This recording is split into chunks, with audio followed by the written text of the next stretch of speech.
샬롬. 학 하누카 사메야. 네, 즐거운 하누카 잘 보내고 계신가요? 네, 많이 이제 이야기를 기다리고 계실 텐데요. 제가 오늘 두 번째 시간을 깃발 워십에 대해서 잠시 나누고자 합니다. 깃발 워십의 13가지 의미 제 2탄입니다. 빨리 나누는 게 좋을 것 같다라는 생각이 좀 많이 들어서 제가 이렇게 두 번째 시간을 깃발 워십의 13가지 의미 2탄을 찍게 되었습니다. 여러분께서 제가 이제 하는 사역 가운데 하나가 깃발 워십이잖아요. 그래서 여러분께서 좋은 시간이 되셨으면 좋겠습니다. 그리고 또한 우리의 깃발 워십의 의미와 또한 한우카가 그리 멀지 않다라는 것을 기억하셨으면 좋겠습니다. 깃발 워십을 하시는 많은 분들께서 어쩌면 오해도 많이 받으시고 또는 좀 눈총을 받기도 하는데요. 이것이 얼마나 성경적인가에 대해서 여러분께서 나누시게 된다면 분명히 이것이 문화가 되어서 많은 분들께서 깃발로 여호와 하나님을 찬양하게 될 줄 믿습니다. 어둠은 여호와 하나님의 것을 마치 자신의 것인 양 가져가서 도용하고 있지만 우리는 그것이 어둠의 것이 아니라 바로 여호와 하나님의 것이라는 것, 깃발도 하나님의 것이고 그리고 또한 색깔들도 하나님의 것이라는 것을 우리는 명심해야 될 것입니다. 다른 하나님의 나라가 아닌, 하나님의 킹덤이 아닌 다른 어둠의 킹덤들도 물론 깃발들을 가지고 있습니다. 그러나 여호와 하나님의 킹덤을 위해서 우리가 깃발을 들 때에 바로 이 땅에 하나님의 킹덤이 든든히 세워가게 될 줄 믿습니다. 말씀을 보겠습니다. 출애굽기 17장 15절 모세가 제단을 쌓고 그 이름을 여호와 니시라 하고 이르되 여호와께서 맹세하시기를 여호와가 아멜렉과 더불어 대대로 싸우리라 하셨다 하였더라. 아멘. 깃발에 대해서 말하는 아주 대표적인 말씀이라고 볼 수가 있습니다. 첫 번째 의미는요, 깃발은 여호와 하나님을 의미합니다. 1탄에서도 말씀드린 것처럼 여호와 니시라는 말은 여호와는 나의 깃발이다 라는 뜻입니다. 그래서 우리가 깃발을 들었을 때는 바로 여호와 하나님을 들어 올린 것이고 여호와 하나님께 영광을 돌리는 것이고 여호와 하나님을 위해서 깃발 든다 라는 것을 기억하시면 되겠습니다. 두 번째, 전쟁은 여호와께 속한 것입니다. 우리가 깃발을 들고 전쟁하죠. 네, 다 모이고 해산하고 그리고 전쟁하기도 합니다. 그런데 너무 감사한 것은 우리가 싸우는 것이 아니라 하나님께서 싸우신다는 것입니다. 그렇기 때문에 우리는 쉽게 전쟁하고 성령님과 함께 이미 승리한 전쟁을 하는 것입니다. 마카베오기를 막 읽다 보면요 그런 이야기들이 많아요. 몇몇 그 전쟁에서 갑자기 그 황금 갑옷을 입은 사람이 말을 타고 하늘에서 내려옵니다. 그래서 그 사람이 한 명이 아니라 한 명일 때도 있었고요. 그리고 한 세 사람이 내려와서 맨 앞에서 전쟁을 하는 그러한 환상을 보고 이제 했던 유다 마카비에 대한 이야기들이 있는데요. 그러할 때 이스라엘 사람들이 굉장히 사기가 올라가고 자신감이 넘치고 한 사람이 수많은 사람들을 물리치는, 그래서 전쟁에서 정말 게임도 안 되는 전쟁에서 아주 크게 승리하고 이기는 그러한 것들이 많이 쓰여 있습니다. 이와 같이 전쟁은 우리가 하는 것이 아니라 여호와 하나님께서 하신다. 우리에게 필요한 것은 무엇일까요? 네, 성경에서도 말하는 것처럼 전쟁은 수에 있지 않습니다. 숫자에 있지 않습니다. 그리고 더 좋은 도구에 있는 것도 아닙니다. 만약에 숫자에 있었다면 다윗이 그렇게 어린 나이에 골리앗과 싸우지 않았겠죠. 그리고 또 도구에 있었더라면 다윗이 맨몸으로 돌멩이 5개 가지고 골리앗과 싸우지 않았을 것입니다. 그래서 우리에게 가지고 있는 것이 아무것도 없어도 상관없습니다. 재정이 없어도 상관없어요. 인맥이 없어도 상관없습니다. 좋은 도구가 없어도 상관없습니다. 바로 창조주 하나님께서 우리와 함께 하신다면 그 전쟁은 이미 이긴 전쟁이고 대승을 하게 만드실 줄 믿습니다. 다윗이 이렇게 돌멩이를 들고 골리앗과 맞서 싸우러 나갔다면 바로 우리는 깃발을 들고 나가는 것입니다. 이스라엘 백성들이 얼마나 두려웠으면 진짜 어떻게 보면 청소년이 전장하러 가겠다, 골리앗을 이기러 가겠다 이렇게 얘기했을 때 내보냈을까요? 사울도 그렇게 장정이고 용사인 사울조차도 나갈 생각도 못하고 두려워하고 있고 모두가 두려워 떨고 있는데 정말 눈에 훤하게 보이는 정말 어떻게 보면은 실패가 보장된 듯한 당연히 실패하고 죽을 것 같은 그런 상황에 다윗을 내보낼 수 있었을까요? 바로 하나님께서는 다윗과 같은 보잘것없고 당연히 질 것 같은 우리들을 내보내심으로 인해서 바로 여호와 하나님 홀로 영광을 받으시게 되는 줄 믿습니다. 우리가 나감으로 인해서 여호와 하나님 홀로 영광을 받으실 수만 있다면 우리는 정말 아무것도 가질 필요가 없고 우리는 오직 여호와 하나님에 대한 사랑만이 필요한 것 같습니다. 민수기 2장 2절에 이스라엘 자손은 각각 자기의 진영의 군기와 자기의 조상의 가문의 기호 곁에 진을 치되 회막을 향하여 사방으로 치라. 아멘. 이렇게 이스라엘 백성은 세 집합씩 동서남북으로 사방으로 쳤고 그리고 회막을 향해서 깃발을 들고 그리고 진을 쳤습니다. 그래서 세 번째, 회막을 향하고 법궤를 바라보라. 우리의 시선을 고정해야 합니다. 성막이 거룩한 이유는 그곳에 지성소가 있기 때문이고 지극히 거룩한 곳에는 법궤, 언약궤가 있습니다. 우린 누구의 편도 아닙니다. 회막을 향하라는 말은 무슨 말일까요? 바로 오직 하나님의 편에 서서 전쟁하라는 말입니다. 우리 공동체를 위해 싸우는 것도 아니고 우리 교회를 위해 싸우는 것도 아니며 가정을 위해서 싸우는 것도 아니고 자신을 위해 싸우는 것은 더더욱 아닙니다. 우린 오직 여호와 하나님의 말씀을 위해 싸우는 자들입니다. 여호와의 편에 서는 자들입니다. 그렇지 않다면 우린 여호와 하나님과 싸워야 할 것입니다. 결코 그런 일은 있어서는 안 될 것입니다. 그러므로 아군이 누구인지 적군이 누구인지 우리는 분별할 수 있어야 하고 그래야 여호와 하나님의 편에 설 수 있게 됩니다. 성경에서 수많은 대적들이 패배하는 원인이 무엇이었죠? 바로 서로를 죽이고 스스로 멸망하는 것이었습니다. 우리도 적군과 아군을 분별하지 못한다면 우리도 스스로 멸망하는 자들이 될 것입니다. 그래서 우리는 여호와 하나님의 편에 서야 하며 죽도록 죄와 싸우는 자가 되어야 할 것입니다. 네 번째, 율법의 1.1획도 천지가 없어지기 전에 다 이루리라 라고 예언하셨습니다. 지금은 말씀을 회복할 때입니다. 그 이유는 예수와께서 세상을 통치하시기 위해 다시 오실 것이기 때문입니다. 이 땅에 예수와께서 다시 오신다면 어떤 법으로 통치하실까요? 미국의 법으로 통치할까요? 아니면 저기 이집트의 법으로 통치할까요? 한국의 법일까요? 아닙니다. 바로 여호와 하나님의 영원하신 법도로 다스릴 것입니다. 그렇기 때문에 천지가 없어지기 전에 율법의 1.1획도 온전하게 하시겠다고 예언하신 것입니다. 만약 법이 없다라면 그 나라를 통치할 수 있을까요? 결코 그렇지 않습니다.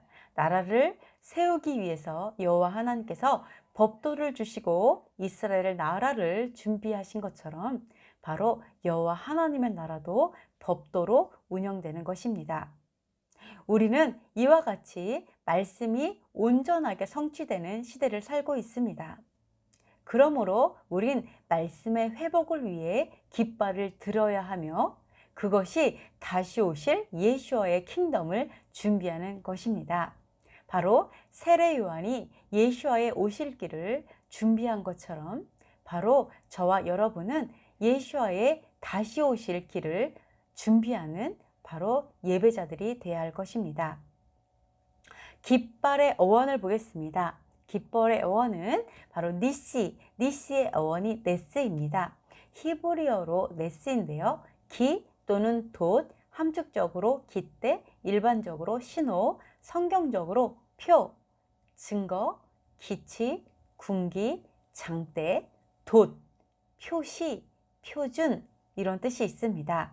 만약 어원이 나사스라면 이것은 멀리서 빛나다, 즉 표지로 눈에 띄다 이런 뜻을 가지고 있습니다. 다섯 번째, 분명한 소리를 내지 않고 침묵한다면 사람들에게 깃발이 되지 못하고 표지판이 되지 못합니다. 하나님께서는 우리를 표시, 표준이 되게 하셨습니다. 하나님 아버지에게 가는 분명한 길을 보여주어야 합니다. 고속도로에 서 있는 표지판처럼 우리는 그런 분명한 표지판이 되어야 할 것입니다. 예수와께서는 길이고 진리이고 생명이십니다. 우리도 예수와처럼 길이 되어서 아버지께 인도하는 자들이 되어야 할 것입니다. 침묵해야 할 때가 있고 말할 때가 있습니다. 제가 예전에는 하나님께서 입에 재갈을 물어라 이러한 감동을 자꾸 주셨습니다. 그래서 너무 정말 서럽고 또 속상하고 그리고 정말 재갈을 물어야 하는 그런 현실이 답답하고 억울하고 속상하고 그럴 때가 굉장히 많았습니다. 그러나 바로 5781년에는 폐의 해였죠. 말하는 해였습니다. 바로 그 말하는 해에 제가 유튜브 방송을 시작하게 되었습니다. 그리고 5782년은 출산의 해라고 많이들 이야기하고 계십니다. 그래서 이와 같이 말할 때가 있고 정말 재갈을 물어야 될 때가 있습니다. 그러나 말해야 될 때 말하지 못한다면 그러한 자들을 말 못하는 개와 같다고 탄식하셨습니다. 그런 자들은 자신의 이익만을 위해 삽니다. 여호와 하나님께서 세상을 어떻게 창조하셨죠? 바로 말씀으로 세상을 창조하셨습니다. 그렇기 때문에 우린 하나님께서 말하라고 하시는 모든 것을 하나도 빠짐없이 외침으로써 말함으로써 세상을 다시 창조할 수 있는 것입니다. 그러므로 설령 심판을 경고하라고 말씀할지라도 우리는 숨김없이 말해야 합니다.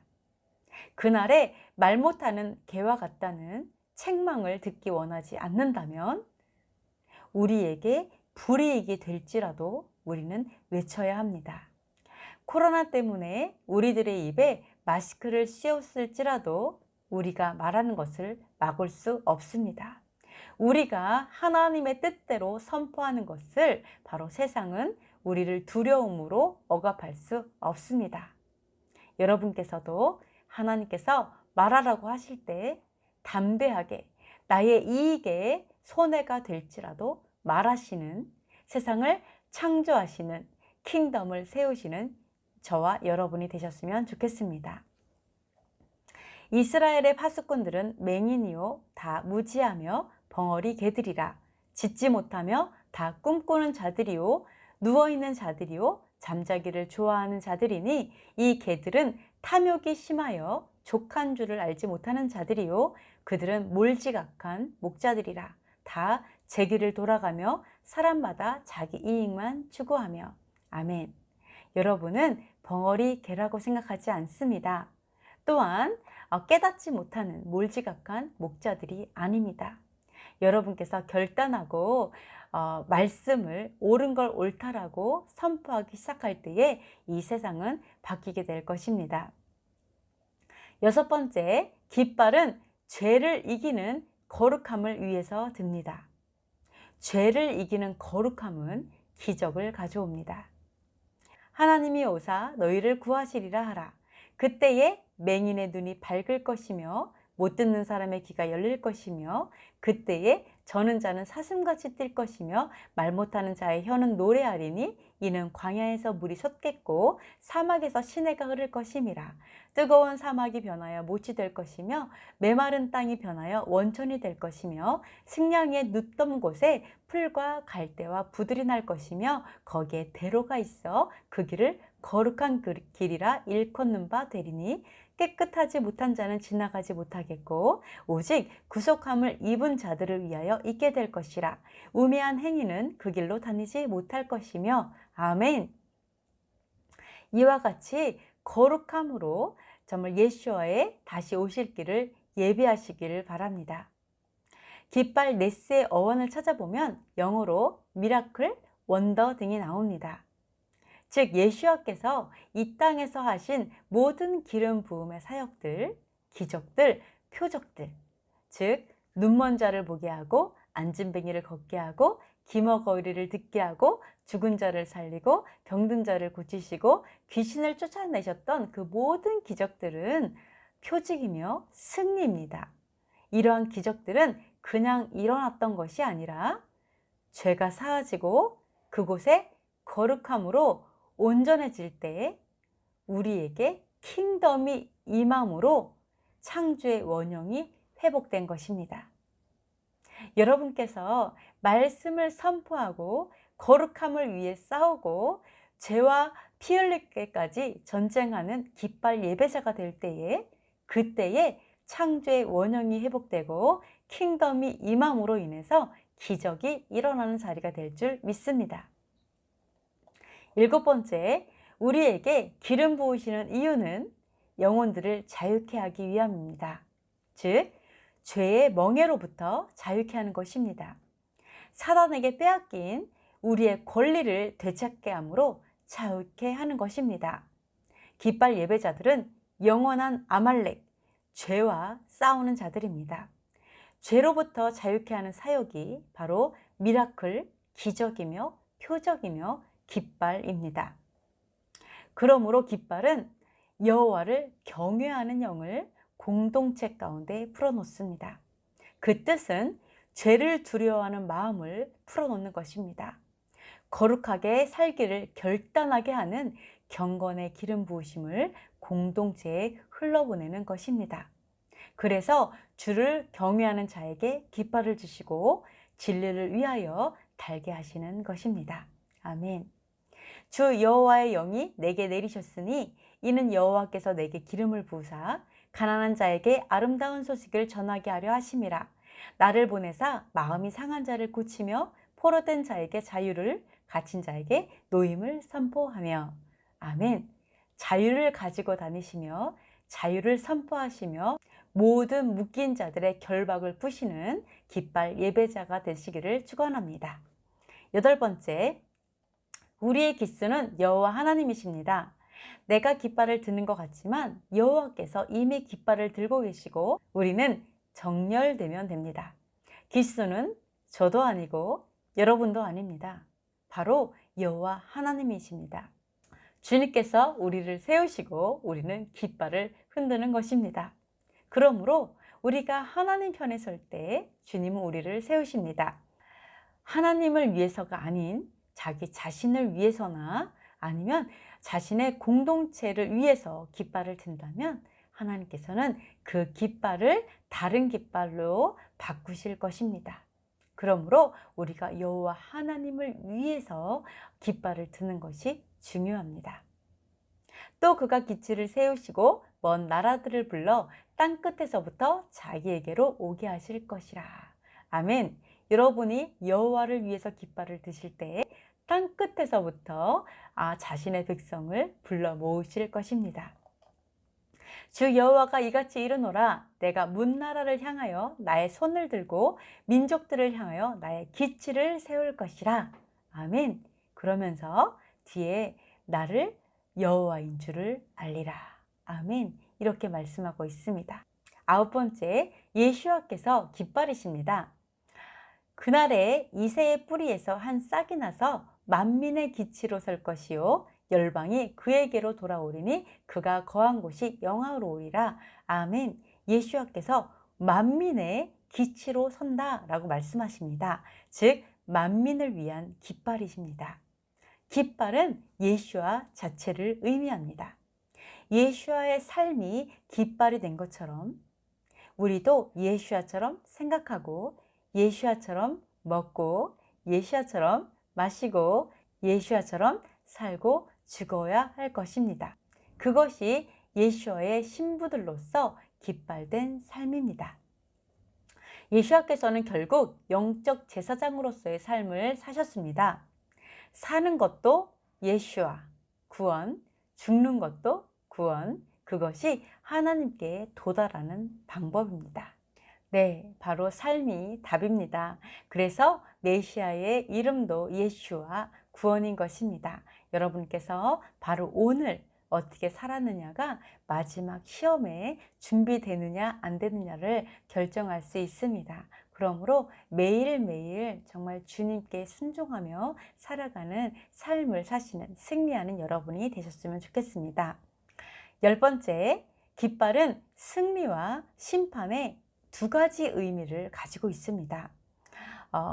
우리가 깃발하면 승리다 이렇게만 생각하실 수가 있는데요. 사실은 전쟁 도구이기 때문에 한편은 승리하고 한편은 심판을 받습니다. 그렇기 때문에 깃발은 이렇게 상반된 두 가지 의미를 가지고 있습니다. 또한 깃발은 나라를 상징하고 전쟁 도구이기 때문에 깃발과 쇼파르, 뿔라파는 함께 일합니다. 그래서 여러분이 깃발을 이렇게 예배하는 곳에서는 항상 쇼파르가 함께하는 것을 흔하게 보실 수 있을 것입니다. 이것은 많은 영적인 의미를 가지고 있다라고 볼 수가 있습니다. 세상의 모든 거민 지상에 사는 너희여, 산들 위에 기치를 세우거든 너희는 보고 나팔을 불거든 너희는 들을지어다. 아멘. 깃발은 이렇게 승리와 또 심판에 상반된 의미를 가지고 있기 때문에 깃발을 들었다고 승리하는 것은 아닙니다. 반드시 하나님 편에서 전쟁할 때 여러분에게 승리가 주어질 것입니다. 너희는 나라들 가운데에 전파하라, 공포하라, 깃발을 세우라, 숨김없이 공포하여 이르라. 아멘. 여러분께서 쇼파르처럼 목소리를 높여서 모든 것을 숨김없이 공포하시는 깃발 예외자가 되기를 바랍니다. 11번째, 무지개는 심판하시는 하나님을 기억하게 합니다.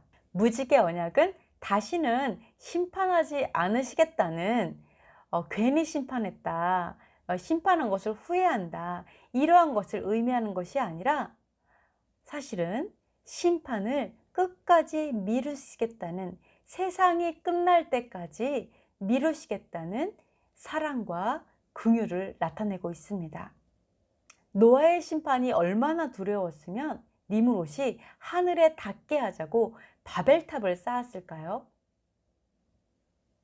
어떤 홍수에도 버틸 것 같은 바벨탑을 쌓은 것은 그만큼 노아의 그 홍수 심판이 두려웠던 것입니다. 그러나 지금은 무지개 언약을 이야기하면서 마치 심판을 후회하고 더 이상 심판이 없을 것처럼, 그러한 표징인 것처럼 방종으로 무지개를 사용하고 있습니다. 그러나 무지개 언약은 그 두려운 심판을 세상 끝날까지 유보하겠다는 인내와 사랑으로 세운 공의를 말하고 있습니다. 즉 무지개는 여호와 하나님의 사랑과 공의로운 심판을 나타낸다는 것입니다. 오히려 심판을 유보하셨다고 방자히 행할 것이 아니라 앞으로 있게 될 심판을 두려워함으로 준비해야 될 것입니다.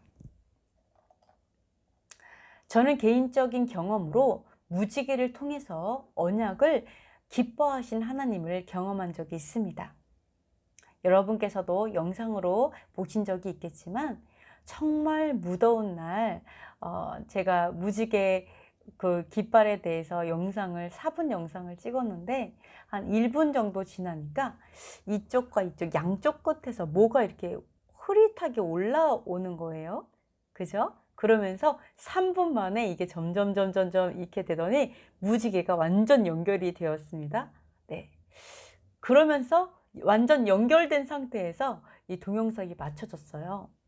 나중에 이거를 그때 보면서 아무리 둘러봐도 무지개가 없었습니다. 그러니까 찍고 나서 거의 바로 봤어요. 이걸 이거 뭐지? 이러면서 이제 자리에서 이게 확인하면서 둘러봤는데 없는 거예요. 아무 데도 안 보여요. 제가 그걸 보면서 너무나 놀랐고 또 너무나 많은 격려를 받았고요. 또 하나님께서 아니 무지개의 언약이 뭐길래, 이 무지개가 뭐길래 이렇게 하나님께서 기뻐하시지? 왜 하나님께서 이렇게 무지개를 통해서 하나님의 마음을 이렇게 보이실까? 도대체 무지개가 뭐지? 이러면서 굉장히 충격을 받고 굉장히 그 감동을 받은 적이 있습니다. 요즘 어둠의 세력들이 무지개를 더럽히고 있습니다. 그렇다면 정말 우리가 무지개를 들면 너희도 그 사람들에게 동의하는 거 아니야? 막 이런 거 얘기 들을 수가 있겠죠. 혹시 오해를 받을 수도 있어요. 그렇기 때문에 우리는 무지개를 숨겨야 될까요? 괜히 무지개 깃발을 괜히 만들거나 쓰지 말아야 될까요? 그렇지 않습니다. 하나님은 더럽혀진 명예를 회복하기 원하십니다. 그럴수록 온전한 색을 가진 무지개를 들어야 할 것입니다. 더 높이 들어야 되고 더 온전한 무지개로 예배해야 될 것입니다. 그들은 특별히 7가지 색 중에서 한 가지 색을 빼고 있습니다. 진한 파랑색을 뺐습니다. 진한 파랑색은 제사장의 겉옷색입니다. 신부들이 겉에 입는 공의의 옷입니다. 즉 거룩함의 옷입니다. 그들은 제사장 나라를 거절하고 거룩함을 거절하는 세대입니다. 마지막 때 빛으로 예수와 안에서 하나 될 것을 예언하고 있고 그게 하나님의 뜻입니다. 그 뜻에 반하여서 어둠으로 연합하려는 자들입니다. 빛이 아닌 모든 색이 연합할 때 이 색은 어둠이 됩니다. 검은색이 되는 것이 아닙니다. 검은색은 하나님께서 창조하신 색깔입니다. 검은색이 되는 것이 아니라 바로 흑암이 됩니다. 우리의 연합은 빛을 가진 모든 색들이 연합해서 밝은 빛이 되는 바로 온전한 예수와의 연합이 되어야 할 것입니다. 너는 에봇 받침 겉옷을 전부 청색으로 하되. 아멘. 내가 여호와로 말미암아 크게 기뻐하며 내 영혼이 나의 하나님으로 말미암아 즐거워하리니 이는 그가 구원의 옷을 내게 입히시며 공의의 겉옷을 내게 더하심이 신랑이 사모를 쓰며 신부가 자기 보석으로 단장함 갖게 하셨음이라. 아멘. 여러분도 열처녀의 비유를 아시죠? 그들은 모두 흰 예복을 입고 예수와를 기다리는 자들이었습니다. 그러나 기름을 준비하지 않은 자들은 예수와를 만나지 못했습니다. 바로 그 기름은 공의의 겉옷이라고 생각합니다. 우리가 구원의 속옷을 입었으나 거룩함으로 단장되지 못한다면 우리는 그날에 예수와를 보지 못할 것입니다. 그러므로 진한 파란색 거룩함의 옷을 입은 저와 여러분이 정말 예수와의 신부들이 되셨으면 좋겠습니다. 12번째, 돌파와 진정한 자유를 의미합니다. 진리가 너희를 자유케 한다고 말씀하셨습니다. 성령님은 진리의 영입니다. 그러나 진리와 자유는 마치 반대인 것처럼 느껴질 때가 많습니다. 진리는 우리를 구속하고 속박할 것 같은데 어떻게 자유를 줄 수 있을까요? 다윗은 율법은 진리라고 증언하고 있습니다. 율법이 우리를 자유케 할까요?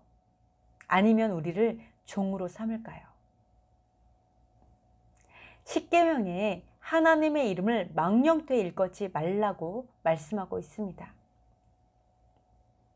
우리는 아무도 하나님의 이름을 망령되이 일컬었다고 생각하지 않습니다.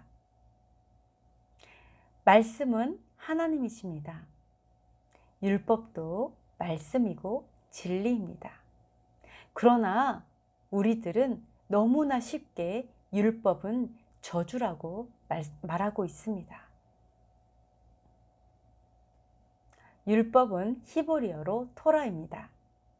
하나님은 토라를 깊은 곳에 두셨습니다. 토라는 분명 지식의 열쇠입니다. 예수와 시대의 율법사들은 지식의 열쇠를 가지고 있었지만 본인도 들어가지 못하고 다른 사람도 들어가지 못하게 했습니다. 그것은 그들의 위선적인 삶이 그렇게 만들었습니다. 토라는 결코 얕은 물에 있지 않습니다. 저와 여러분이 해야 할 일은 토라가 우리에게 진정한 자유를 줄 수 있을 때까지, 그리고 생명보다 귀한 것이 될 때까지 깊이 파고 토라를 길어낼 때 우리는 하나님의 진정한 사랑을 깨닫고 진정한 자유를 누리게 될 것입니다. 토라는 얕은 곳에 있지 않습니다. 교만한 자, 거만한 자, 불손한 자는 결코 토라를 깨달을 수 없습니다. 그것이 천국의 비밀입니다. 사도 바울이 그렇게 반대한 것은 토라가 아닙니다. 토라가 아니라 토라를 깨닫지 못해서 행위에 집중하는 것을 말하는 것입니다. 우리가 그것을 분별할 때 우리에게도 열쇠가 주어질 것이며 하나님의 뜻에 따라 모든 것을 열고 모든 것을 닫을 수 있을 것입니다. 13번째, 깃발은 우상숭배죄에서 자유케 합니다. 우리는 우리 자신을 너무 사랑합니다. 명예를 원하고 칭찬받기 원하고 인정받기를 원합니다. 최소한 자신이 속한 교회가 욕먹는 것을 누구도 원치 않습니다. 한 가지 물어보겠습니다. 여러분은 사람들이 칭찬할 때 예민해지나요? 아니면 사람들이 여러분을 욕할 때 예민해지나요? 그렇죠? 여러분의 귀는 바로 다른 사람의 부정적인 소리에 굉장히 민감하게 반응합니다. 여러분 깃발 예배자는 바로 표지판과 같습니다. 하나님께 가는 길을 가르쳐 줍니다. 그렇다면 모든 사람이 집중하도록 할 때 바로 칭찬을 통해서 집중하게 할까요? 아니면 욕을 먹게 함으로 집중하게 할까요? 네, 그렇습니다. 과학적 원리에 의해서는 여러분이 욕을 먹어야 많은 사람들의 시선이 집중됩니다. 네, 그래서 여러분이 욕먹는 것을 두려워하지 않았으면 좋겠습니다. 하나님은 우리로 하여금 핍박을 받게 함으로써 세상에 드러내시기를 기뻐하십니다. 하지만 이것은 나쁜 것이 아니라 좋은 것입니다. 왜냐하면 그 방법을 통해 우린 자기 연민과 같은 인정받고자 하는 본능에서 자유케 될 수 있습니다. 자기를 사랑하고 자기 공동체를 하나님보다 더 사랑하는 우상 숭배로부터 건져질 수 있습니다. 그렇게 비난받는 두려움을 돌파하고 하나님만 집중하고 기뻐하고 춤출 때 바로 다윗의 장막이 여러분으로 인해 회복될 것입니다. 비난은 명예, 칭찬, 자기 연민에서 자유케 되는 최선의 방법이기 때문입니다. 아멘. 지금까지 깃발의 13가지 의미를 나누어 봤습니다. 잠깐 색깔의 의미 2가지만 말씀을 드리도록 하겠습니다. 첫 번째로 모든 색은 하나님께서 창조하셨습니다. 모든 색은 선합니다. 여러분 검은색은 좋은 색일까요? 나쁜 색일까요? 어떤 부정적인 의미가 있을까요? 제가 저번에 보니까 뭐 어떤 색은 우울증을 유발한다. 뭐 어떤 색은 뭐 어떤 병을 이렇게 유발한다는 식으로 이렇게 쓰여 있는 것도 있었습니다. 네, 검은색은요. 사실은 그 의미가요. 정직함을 의미하기도 하고요. 또 한을 의미하기도 하고요. 또는 권위를 의미하기도 하고요. 사실은 각각의 색들은요, 많은 의미들을 가지고 있습니다. 한 가지 의미가 아니라 여러 가지 의미들을 가지고 있습니다. 어둠과 검은색은 다릅니다. 그래서 하나님께서 창조하신 검은색은 선한 색입니다.